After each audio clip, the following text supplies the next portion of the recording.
Shalom anak-anak semua yang ada di rumah. Apa kabar kalian? Ya, baik ya.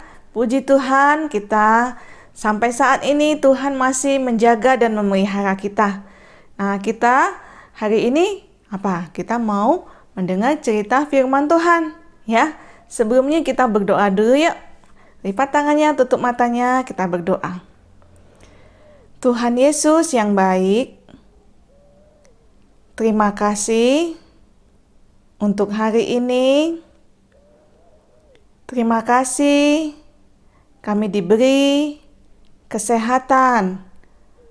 Terima kasih kami masih dijaga, diberkati hingga saat ini. Tuhan Yesus, berkatilah kebaktian kami. Tolong kami agar kami mengerti akan firman-Mu dan melakukannya di dalam hidup kami. Terima kasih Tuhan Yesus. Di dalam nama Tuhan Yesus kami berdoa dan mengucap syukur. Amin. Nah, anak-anak, sebelum kita mendengar cerita, kita mau nyanyi lagu Oh Sukacitaku. Ya, ada gerakannya lagunya ya. Yuk kita ikutin ya lagunya. Kita bernyanyi bersama-sama dengan semangat.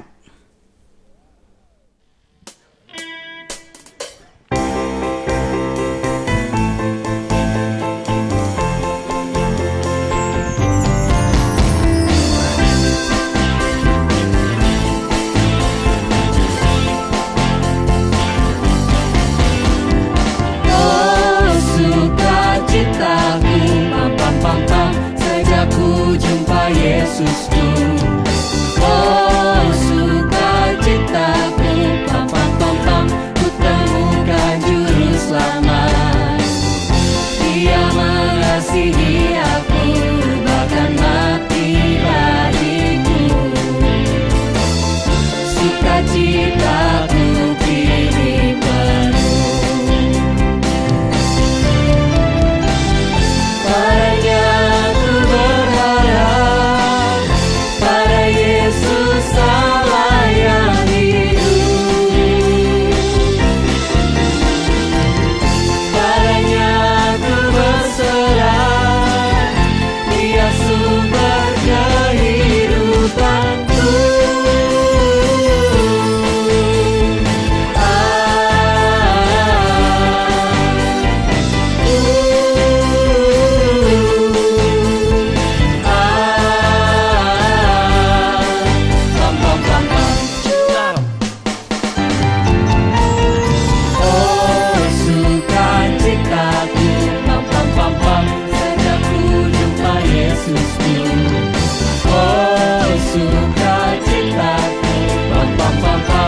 Temukan juru selamat.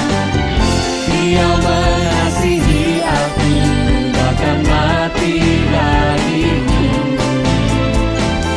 Sukacitaku kini penuh.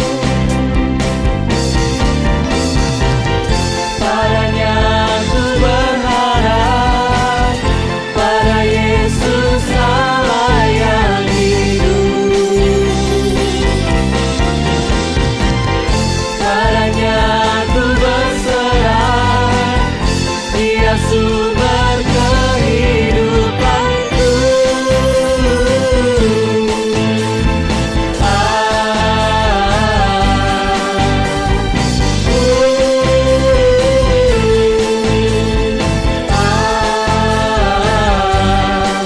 Pam pam pam pam, cuap.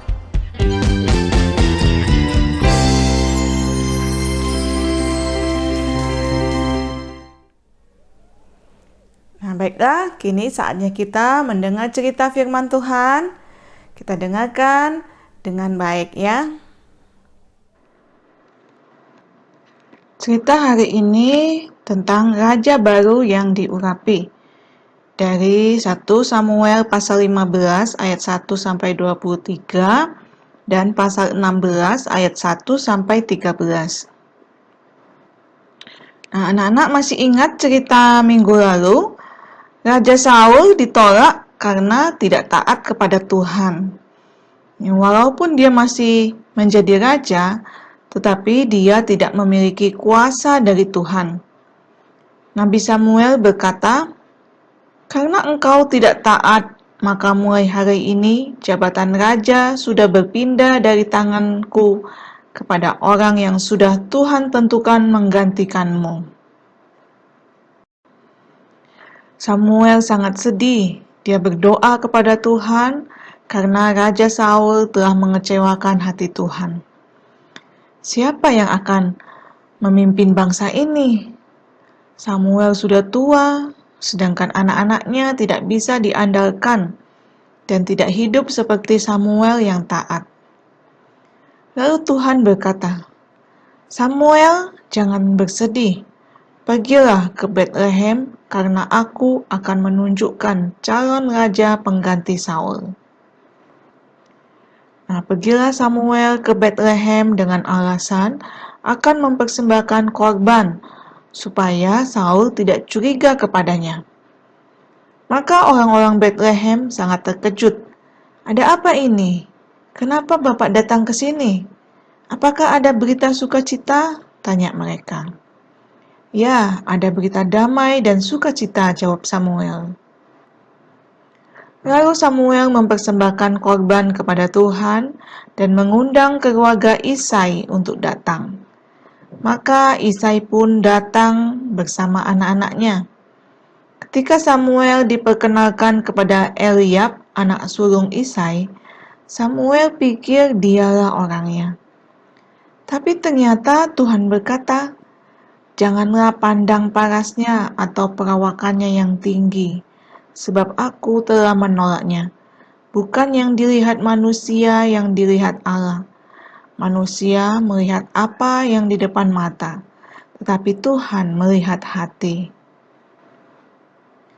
Lalu Isai memanggil Abinadab, anak keduanya, tapi dia pun tidak terpilih.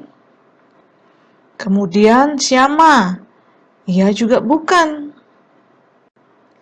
Sampai semua ketujuh anak Isai lewat, tidak ada yang dipilih Tuhan. "Apakah anakmu cuman ini?" tanya Samuel. "Oh, masih ada satu lagi yang paling kecil. Dia sedang mengembalakan domba di padang." "Kalau begitu, panggil dia. Suruh kemari, baru kita bisa makan," kata Samuel. Waktu itu, anak bungsu Isai sedang mengembalakan domba di padang. Dia anak yang pemberani, anak yang rajin, suka memuji Tuhan, dan sangat percaya kepada Tuhan sebagai penjaganya. Kemudian disuruhnya Ram menjemput dia. Dia kemerah-merahan, matanya indah dan parasnya elok. "Ini anakku yang bungsu, namanya Daud," kata Isai. Lalu Tuhan berfirman kepada Samuel, "Bangkitlah, urapilah dia, sebab inilah dia." Tuhan sangat suka pada Daud, makanya Daud dipilih Tuhan.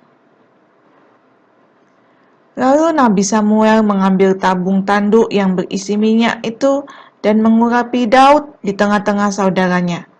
Sejak hari itu dan seterusnya berkuasalah roh Tuhan atas Daud.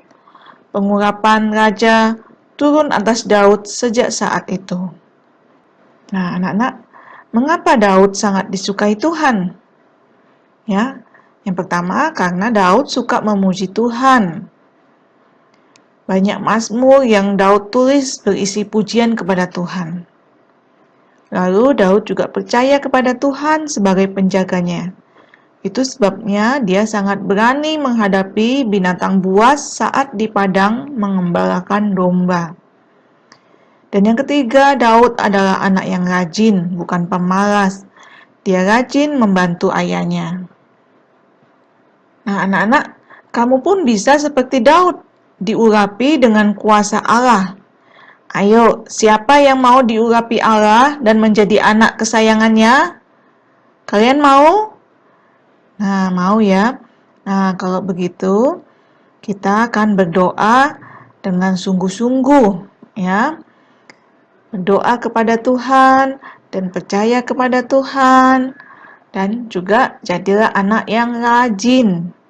Ya, rajin membantu orang tua, rajin mengerjakan tugas-tugas kalian sebagai murid, ya.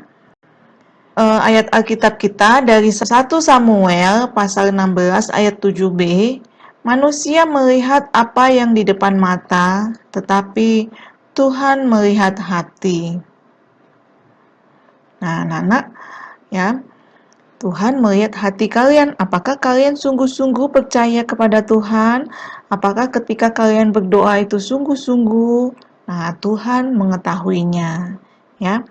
Nah, sebelum kita mengakhiri cerita hari ini, Ibu mau tanya, siapa nama raja baru yang diurapi oleh Samuel tadi, ya? Yang untuk menggantikan si Saul.